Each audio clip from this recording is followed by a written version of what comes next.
Welcome to KTWR special DRM broadcast.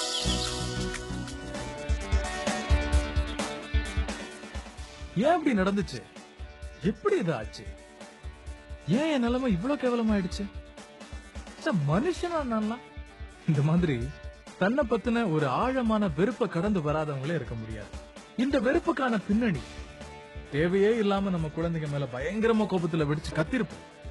அந்த குழந்தைங்க அப்படியே நொந்து வெம்பி போயிருக்குங்க. அதுங்களோட அந்த பாவமான முகத்தை நினைக்க நினைக்க நமக்கு அப்படியே செத்துறலாமான்னு இருக்கும் இல்லையா? அலுவலகத்துல செய்ய வேண்டிய வேலையை சரியா செய்யாம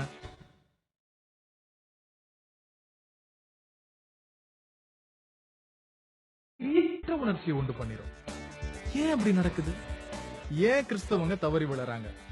இப்பத்தின 3 விஷயங்களை இன்னைக்கு அலச இருக்கும். இது கொஞ்சம் கஷ்டமான தலைப்பு தான். நீதிமான் 7 தரம் விழுந்தாலும் திரும்பவும் எழுந்திருப்பான் அப்படின்னு நீதிமொழிகள் 24:16 கூறுது. இப்படி இந்த நீதிமான்கள் விழுந்தாலும் திரும்பவும் எழுந்திருக்கிறதே மற்ற கடவுளோட மனுஷங்களாலதான். ஆக இந்த வகையில நாம இன்னைக்கு தெரிஞ்சுக்க இருக்க காரியம் என்ன தெரியுமா? நாம எப்படி ஒருத்தருக்கு ஒருத்தர் தாங்கிக் கொள்ள போறோம் அப்படின்றதுதான். மக்களன்னா, பல மனுஷங்க பாவத்தோட போராடிட்டு இருக்காங்க. பல தேவ மனுஷங்களே தவறி விழுந்து தேவ மகிமையை இழந்து போன எடுத்துக்காட்டுகள் எல்லாம் நிறைய பார்த்திருக்கோம் இல்லையா? ஆமா சில்வானஸ், இது கொஞ்சம் மனசை கஷ்டப்படுத்தக்கூடிய விஷயம்தான். நம்முடைய இருதயத்தை உடைக்கக்கூடிய ஒரு விஷயம்தான். தங்களை கிறிஸ்தவங்கள் சொல்லிக்கக்கூடிய அமெரிக்க மனுஷங்கள்ல பாதி பேர் தொடர்ந்து ஆபாச வலைத்தளங்களை பாக்குறாங்க அப்படின்னு ஒரு ஆராய்ச்சி சொல்லுது.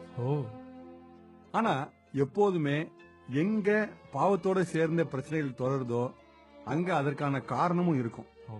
கிறிஸ்தவ எழுத்தாளரும் பேச்சாளருமான ஸ்டீவ் ஃபேரர் அப்படிங்கிறவரு முக்கியமான ஒரு காரியத்தை கண்டுபிடிச்சிருக்கிறார். தங்களோட ஆலயத்துல உள்ள பெண்களோட தவறான உறவு கொண்டிருந்த 200 போதகர்களை அவர் பேட்டி கண்டிருக்கிறார். இவங்கெல்லாம் வேதத்தை அறிஞ்சவங்க மட்டும் இல்ல, வேதத்தை போதிச்சவங்க. ஆனா இந்த பேட்டிகளின் வாயிலா